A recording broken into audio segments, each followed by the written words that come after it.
नमस्कार, मैं संजीव तिवारी फिर हाजिर हूँ आपकी सेवा में एक नए सेशन के साथ। बीच में थोड़ा सा एक आध हफ्ते का अंतराल आया, कुछ तकनीकी समस्याएं थी, तो मैं फिर हाजिर हूँ आपकी सेवा में कुछ नई बातों के साथ। आशा करता हूँ कि तब तक आप पिछले सेशंस, पिछले वीडियोस को देख करके अपनी तैयारी जारी रखे होंगे और लाभान्वित हो रहे होंगे। तो चलिए, आज मैं आपसे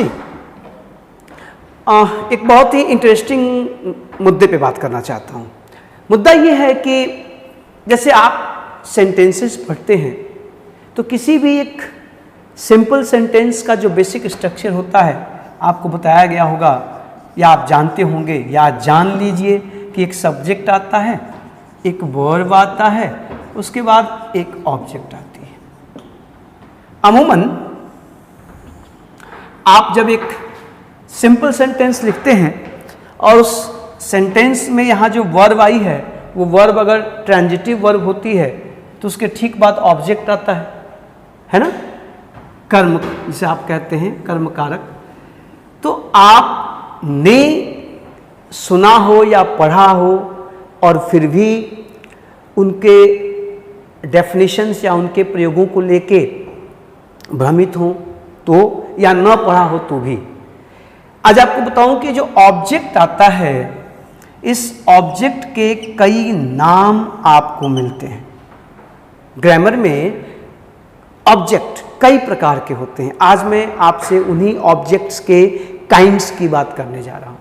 आपने पढ़ा होगा कि ऑब्जेक्ट डायरेक्ट होता है, ऑब्जेक्ट इनडायरेक्ट होता है, ऑब्जेक्ट कॉग्नेट होता है, ऑब्जेक्ट रिटेन्ड होता है, ऑब्जेक्ट का एक नाम कॉम्प्लीमेंट भी है, और एक नाम ऑब्जेक्ट का जो एडवर्बियल्स होते हैं, ADVERBIAL, एडवर्बियल। अच्छा, ये जो एडवर्बियल है इसकी चर्चा मैं अंत में जब करूंगा तो बताऊंगा कि ये जरूरी नहीं है कि हमेशा ऑब्जेक्ट के रूप में अकेले ही आए, ये अकेले भी आ सकते हैं और ये वर्ब के ऑब्जेक्ट के साथ भी आ सकते हैं। ये बाद में, पहले ये देखिए ध्यान से, आप में से कितने लोगों ने इसको ध्यान दिया है, पढ़ा है, मैं नहीं जानता। मैं अपने तरीके से आपके सामने आज ये मज़ेदार चीज़ रख रहा हूँ। अब जाहिर सी बात है कि चूँकि हम लोग छोटे छोटे सेशन ही करते हैं तो अब इन सब की व्याख्या करने में अगर एक साथ करेंगे तो बहुत लंबा सेशन होगा, लंबा वीडियो बनेगा जो शायद अच्छा ना हो। तो हो सकता है कि इस बात को, इस ऑब्जेक्ट के काइंड्स को पढ़ने और प्रयोग सीखने में हमें 2 सेशन करना पड़े। कर लेंगे हम लोग, ऑब्जेक्ट का 2 सेशन कर लेंगे। देखते हैं पहले कितना हम लोग कर पाते हैं पहले सेशन में। पहले ध्यान से देखिए, मैं आपके सामने ये मुद्दा रखने जा रहा हूँ क्योंकि इनको जानने के बाद सेंटेंसेस को लिखने में, एक्टिव पैसिव करने में, चीज़ों को पहचानने में आसानी होती है।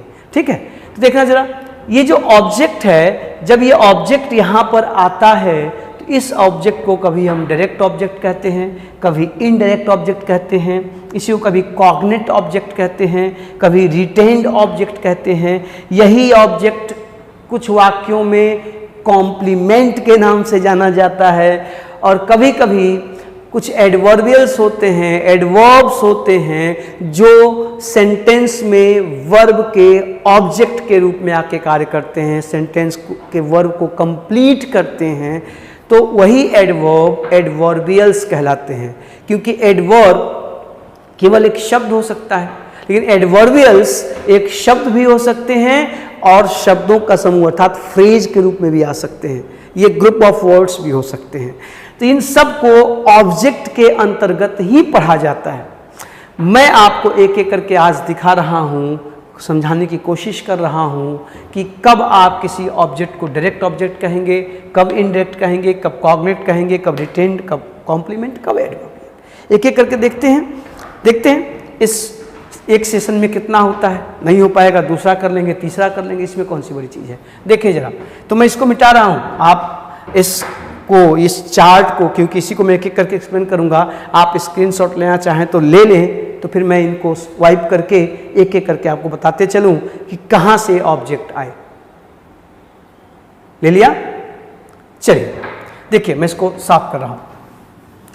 अब बात उठी कि हमें डायरेक्ट और इनडायरेक्ट ऑब्जेक्ट, पहले तो इसी की बात की जाए, तो जाहिर सी बात है हम जब ऑब्जेक्ट्स की बात करेंगे तो ऑब्जेक्ट्स को समझने के लिए पहले वर्ब्स को समझना पड़ेगा।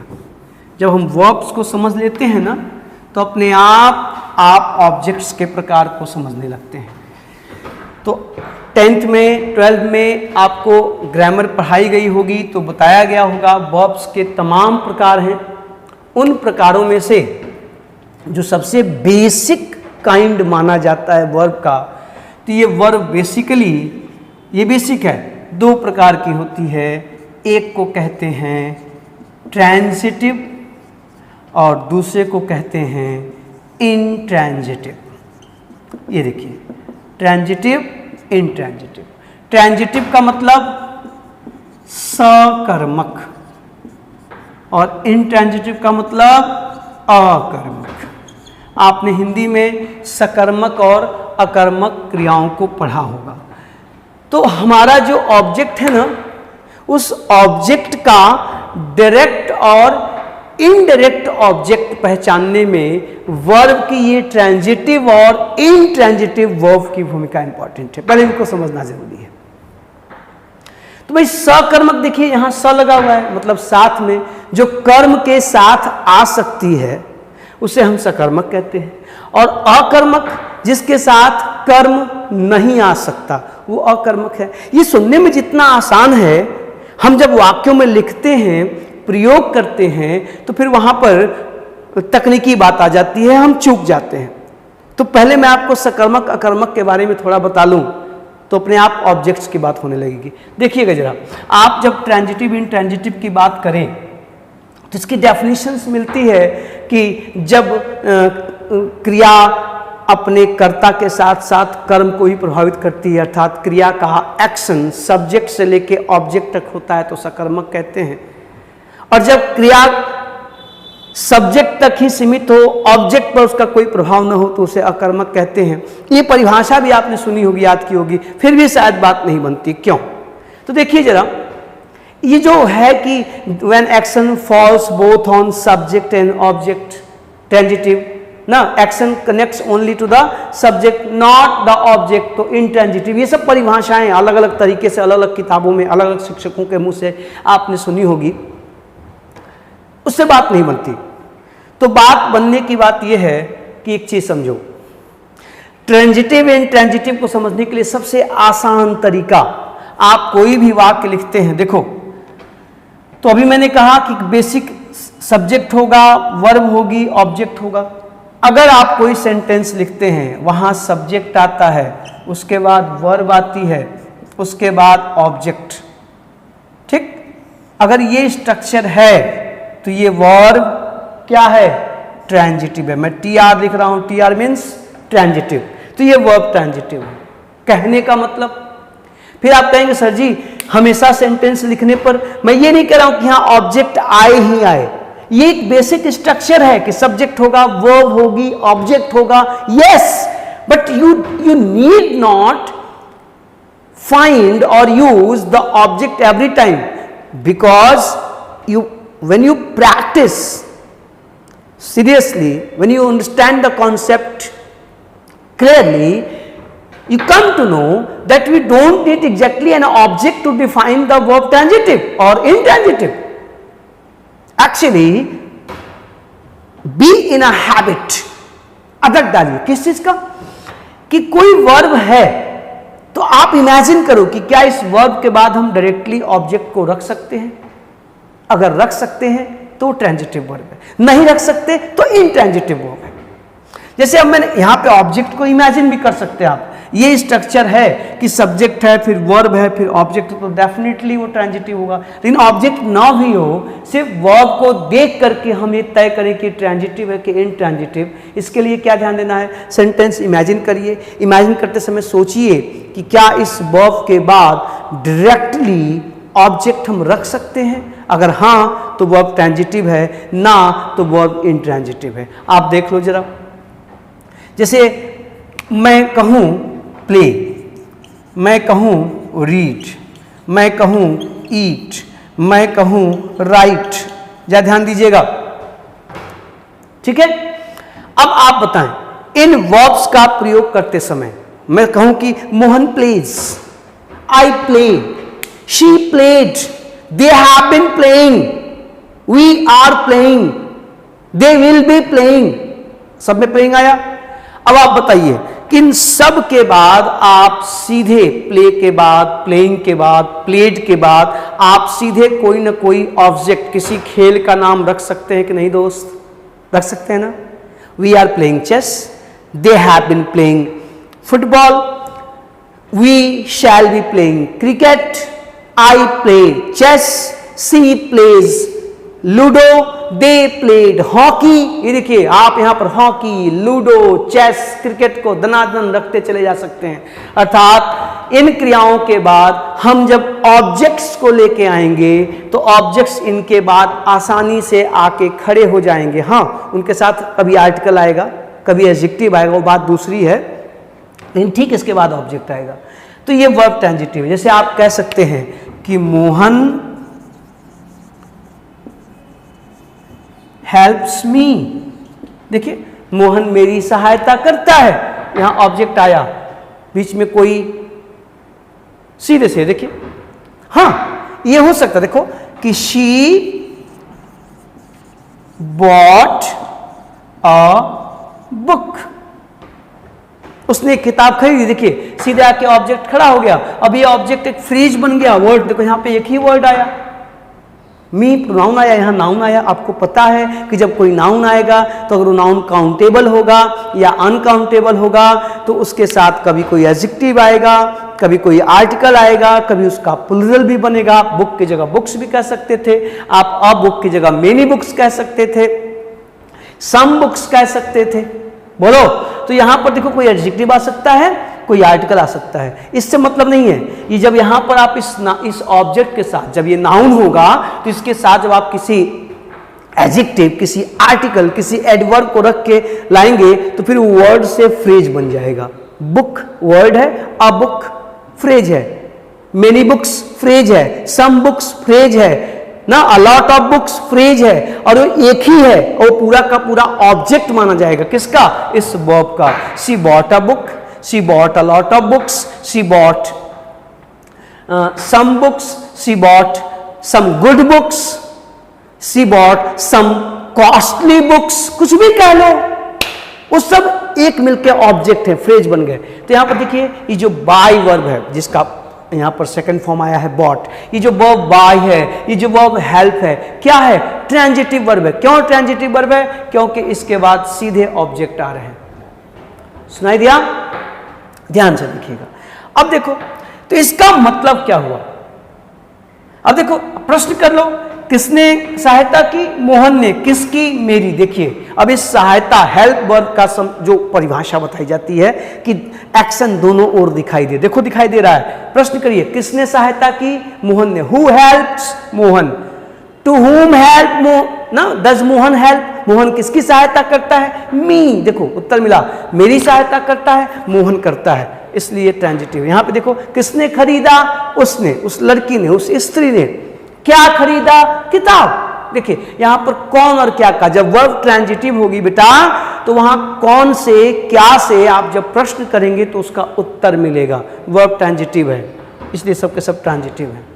लेकिन जैसे ही आप कौन या क्या का उत्तर न पाएं, हु और व्हाट और हुम से आप प्रश्न करें तो आपको आंसर न मिले, सब्जेक्ट का तो मिले ऑब्जेक्ट का नाम मिले। सब्जेक्ट का मिलेगा, आप जब हु से व्हाट से प्रश्न करेंगे सब्जेक्ट का मिलेगा, लेकिन जब आप whom और व्हाट से प्रश्न करेंगे तो आपको ऑब्जेक्ट का आंसर नहीं मिलता है। If you don't get any answer, any noun, any pronoun as an object, definitely that verb is an intransitive verb. If the verb is intransitive, you will get answer why, how, when. You can't find the answer of who, what, whom. Okay? Transitive verbs के बाद जब आप प्रश्न करेंगे तो आप क्या से कौन से प्रश्न नहीं कर सकते। आप किसे प्रश्न करेंगे, कहां, कब, किसे, क्यों, इसका उत्तर मिलेगा। आप देख लो जरा, अर्थात अगर ये जो स्ट्रक्चर है, ये स्ट्रक्चर ऐसा हो जाए कि सब्जेक्ट आए, फिर वर्ब आए, इसके बाद कोई प्रेपोजिशन आ जाए, ये देखिए यही पहचान है, कोई प्रेपोजिशन आ जाए और इसके बाद तब कोई ऑब्जेक्ट आए, ऑब्जेक्ट आएगा, लेकिन ये देखिए ऐसा होगा, और जब ऐसा होगा तो अब ये ऑब्जेक्ट इस वर्ब का ऑब्जेक्ट नहीं रहा, क्योंकि इस वर्ब और इस ऑब्जेक्ट के बीच में क्या आ गया, प्रेपोजिशन। तो अगर हम इसे ऑब्जेक्ट कहेंगे भी तो ये इस प्रेपोजिशन का ऑब्जेक्ट होगा, ये इस प्रेपोजिशन का ऑब्जेक्ट होगा, इस वर्ब का नहीं। तो चूंकि वर्ब के बाद जो ऑब्जेक्ट आया वो सीधे उसको नहीं मिला, उसके बाद तो प्रेपोजिशन आ गया, है ना। अब देखिए ये प्रेपोजिशन ऑब्जेक्ट साथ मिलकर एडवर्ब बना सकता है, फ्रेज बना सकता है, तब ये वर्ब कैसी होगी साहब, मैं यहां लिख रहा हूं INTR, इसका मतलब इंट्रांजिटिव, INTR इंट्रांजिटिव के शॉर्ट में लिखा हूं मैं। देखो अब ये वर्ब इंट्रांजिटिव है, यहां ऑब्जेक्ट जो आएगा वो वर्ब का ऑब्जेक्ट नहीं होगा। अब आप देख लो, जैसे मैंने ये वर्ब्स लिखे थे, मैं इनको साफ कर रहा हूं, आप संभाल लीजिएगा। मैं आशा करता हूं कि मेरे कहने से पहले ही आप स्क्रीनशॉट लेते जाते होंगे या नोट करते जाते होंगे, जो भी आप, या बाद में आप उसको बैठ के नोट बना सकते हैं, आप देख लीजिएगा, मैं मिटा रहा हूं, ठीक है। अब ये जो मैंने वर्ब्स लिखी और ये जो सेंटेंस, अब इसकी जगह मैं अगर यहां पर कुछ वर्ब्स लिखूं, जैसे मैं लिख दूं गो, मैं लिख दूं स्लीप, मैं लिख दूं फॉल, मैं लिख दूं क्या कहते हैं, फॉल, स्लीप, गो, और भी जैसे कोई भी वर्ब ले सकते हो। अब अचानक क्लिक नहीं कर रहा है तो कम ना, कम लिख लो, कम, फॉल, स्लीप, गो, और भी तमाम क्रियाएं हैं, ठीक है। आप कोई भी, यहाँ जगह भी कम है तो आप अपने हिसाब से इसको देख सकते हैं कैसे क्या चीज़ है। अब देखिएगा जरा, ठीक है। अब ये जो वर्ब्स हैं ये इंट्रांजिटिव है, क्यों, जरा इनसे सेंटेंस बनाइए, इमेजिन करिए, कल्पना करिए कि इनके बाद आप ऑब्जेक्ट लेके आना चाहते हैं, तो आप क्या कहोगे, गो टू स्लीप, या बल्कि स्लीप मत कहो, स्लीप की जगह बेड शब्द का प्रयोग करो, बेहतर होगा। ये फ्रेज है, गो टू बेड का मतलब सोना होता है, देखो गो टू बेड, या गो टू स्कूल, ये देखो आया, यहां भी ऑब्जेक्ट आ रहा है, देखिए ऑब्जेक्ट है, ऑब्जेक्ट है, लेकिन यहां पे वर्ब, यहां पे क्या आ गया, ये टू प्रेपोजिशन। अगर इस टू को आप हटा देंगे तो ये फ्रेज गलत हो जाएगा। आप बिना प्रेपोजिशन के यहां पर अब ऑब्जेक्ट को नहीं रख सकते। इंट्रांजिटिव आप कहोगे कि स्लिप्स इन बेड, ये देखिए स्लिप्स इन बेड, देखिए जरा, इस इन को अब आप नहीं हटा सकते, ये जो ऑब्जेक्ट आया है इस वर्ब से नहीं जुड़ा है, इस प्रेपोजिशन से जुड़ा है, इंट्रांजिटिव वर्ब। आप कहेंगे फॉल इनटू अ वेल, ये देखिए कुआं, ऑब्जेक्ट आया उसके पहले प्रेपोजिशन, आप इसको नहीं हटा सकते। आप कहेंगे कम टू मी, मेरे पास आओ, देखिए बिना इस प्रेपोजिशन के यहां पे ऑब्जेक्ट नहीं आ सकता। तो जब आप इस तरह से वाक्य लिखते हैं, वर्ब्स आती हैं और वो वर्ब्स, अब प्रश्न कर लो ना, देखिए मान लो यहां सब्जेक्ट मान लो मैं, कि I go to bed at 9 o'clock, जैसे एक सेंटेंस आया, कौन जाता है तो उत्तर मिलेगा मैं, क्या जाता है उत्तर नहीं है, क्या जाता है? बिस्तर पर जाएगा नहीं, तो कौन जाता है? प्रश्न करो, कहां? तो सोने, बिस्तर पर। देखिए मैंने कहा था ना, कहां का उत्तर मिलेगा, क्यों का उत्तर मिलेगा, कब का उत्तर मिलेगा। देखिए कौन जाता है? तुम। कहां? स्कूल। कौन सोता है? वह। कहां? बिस्तर पर। कौन गिरा? मेरा भाई। कहां? कुएं में। आओ। कहां? मेरे पास। देखिए अब यहां पर कहां का उत्तर मिलेगा, कब का उत्तर मिलेगा, कैसे का उत्तर मिलेगा। यहां पे जो चीजें होंगी वास्तव में ये एडवर्ब की तरह कार्य करते हैं। ये प्लेस की बात करेंगे, टाइम की बात करेंगे, मैनर की बात करेंगे। यहां जो नाउन्स आएंगे वो उस प्रपोजिशन के साथ मिलकर एक जोड़ा बनाते हैं। तो कायदे से देखिए, अब देखो सच क्या है कि टू बेड में ये जो बेड है ये नाउन इस टू का प्रपोजिशन है, ऑब्जेक्ट है, ये इसका ऑब्जेक्ट है। इन दोनों मिलकर यहां पर एक फ्रेज बना रहे हैं। कौन सा फ्रेज? Adverb phrase. ये विशेषता बता रहे हैं किस चीज की? गो की, कि जाने का कार्य हो रहा है। कहां? बिस्तर पर। ये देखिए अब एग्जैक्टली देखा जाए तो ये एक फ्रेज है, ये एक फ्रेज है। इस फ्रेज का नाम है एडवर्ब फ्रेज। अब इस फ्रेज को एक्सप्लेन करोगे बेटा तो आप कहोगे टू यहां पर प्रपोजिशन है, बेड यहां पे नाउन है, ये इसका ऑब्जेक्ट है अगर हम ऑब्जेक्ट के दृष्टिकोण से देखें तो। लेकिन ये दोनों मिलकर क्या बना दिए? फ्रेज। कौन सा फ्रेज? एडवर्ब फ्रेज, जो इस वर्ब की विशेषता बता रहा है। तो एग्जैक्टली जब वर्ब इंट्रांजिटिव होती है ना तो उसके बाद कुछ भी आता है तो पहले प्रपोजिशन आता है, तब उसके बाद नाउन आता है, और वो दोनों मिलकर एक फ्रेज बनाते हैं जो उस वर्ब की विशेषता बताते हैं। इसलिए यहां पर कब का उत्तर मिले तो टाइम की बात होगी, कहां का उत्तर मिले तो प्लेस की बात होगी, कैसे का उत्तर मिले तो मैनर की बात होगी। तो यहां पर adverb of manner, adverb of place, adverb of time का कार्य करता है कौन? आने वाला preposition plus noun. Preposition plus noun मिलके एडवर्ब बन जाते हैं। तो इसलिए ये वर्ब इंट्रांजिटिव है क्योंकि इसका ऑब्जेक्ट है ही नहीं। आई बात समझ में?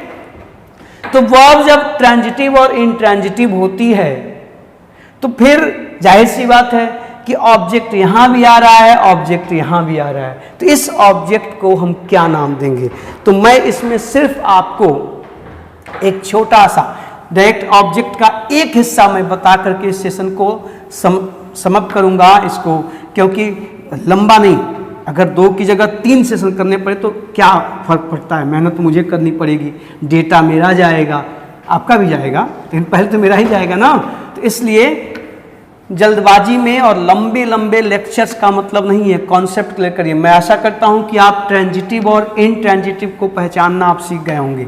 कोई भी सेंटेंस आया वहां वर्ब आई, वर्ब के बाद सीधे ऑब्जेक्ट आ गया तो ट्रांजिटिव, और अगर ऑब्जेक्ट लाते समय वहां पर आपको किसी न किसी प्रपोजिशन को रखना मजबूरी बन जाए तो इनट्रांजिटिव। इसलिए आज के बाद याद रखना, right from today, when somebody asks you, tell me whether this verb is transitive or intransitive, quickly imagine a sentence with that verb, and if you are able to put an object after that word in your mind, in your imagination, without a preposition, it is definitely a transitive verb. And you cannot put an object, a noun, a pronoun after that verb without a preposition, definitely that verb is an intransitive verb. Yes, sometimes some intransitive becomes transitive and some transitive become intransitive. It's other thing, we will discuss it later. We will discuss, but basically make this concept very clear and crystal clear in your mind, very crystal clear. When we make a sentence with a verb, if that verb takes an object without a preposition, that is transitive, and when you want to put an object after that verb and you cannot put it without a preposition, you need a preposition, it is intransitive. Clear? Now I'll start from the intransitive to explain the objects, direct object and indirect object. So from today, if you write a sentence, Mohan went to market. देखिए जरा, मैंने पहले ही कहा कि यहां पर ये जो मार्केट है नाउन है, इस प्रेपोजिशन का ऑब्जेक्ट है, लेकिन ये पूरा का पूरा जो फ्रेज है, ये देखिए इसको एक्सप्लेन करना हो तो ये पूरा का पूरा जो ये फ्रेज है ये एक एडवर्ब फ्रेज है जो इस वर्ब की विशेषता बता रहा है कि वह कहाँ गया, तो बाजार गया। लेकिन अगर हम इस फ्रेज को एक्सप्लेन करें तो यहां पर जो टू है ये प्रेपोजिशन है, ये टू क्या है, प्रेपोजिशन है, और ये जो मार्केट है ये नाउन है, इट इज नाउन ना। और ये क्या है, देखिए ध्यान से, ये क्या है, इसको एक्सप्लेन कर रहा हूं मैं, ये नाउन है और इसको मैं यहां लिख दे रहा हूं, और ये क्या है, direct object of the preposition, verb का नहीं, प्रेपोजिशन का। देखिए डायरेक्ट ऑब्जेक्ट का पहला डिस्कशन आपके सामने आ गया है, इसको याद रखिएगा, बाकी हम लोग नेक्स्ट सेशन में अब इसको एक्सप्लेन करेंगे। देखिए अब जाहिर सी बात है, यहां जो वर्ब आई है कैसी वर्ब है, इंट्रांजिटिव वर्ब है, ये इंट्रांजिटिव वर्ब है। क्यों, क्योंकि ऑब्जेक्ट सीधे नहीं आया। अब ध्यान से देखिए, अब ये इंट्रांजिटिव वर्ब है, इसको ऑब्जेक्ट नहीं चाहिए, तो that's why this is an adverbial, ये एक एडवर्ब है, ये पूरा टू मार्केट जो इस वर्ब की विशेषता बता रहा है कि मोहन कहां गया, तो बाजार गया। देखिए फ्रेज है, एडवर्ब फ्रेज।